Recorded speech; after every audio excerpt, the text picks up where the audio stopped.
All right, now for this part of our non-live learning, we'll need to define these terms here, as well as find a picture for each term. Now I would like you to do this in Discovery Ed, and I'd like you to use the glossary there instead of just a Google search. This is for a specific reason. When you Google search these words, you're going to get a much broader definition than if you use the glossary on Discovery Ed. This glossary will help define the word in a way that makes more sense as an 8th grade scientist and for our purposes.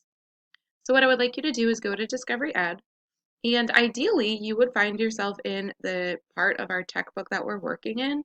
However, as long as you can find any book, you can access the glossary. And so once you're in our book, if you look over here to the toolbar on the right, almost to the very bottom is a book-looking icon that says glossary.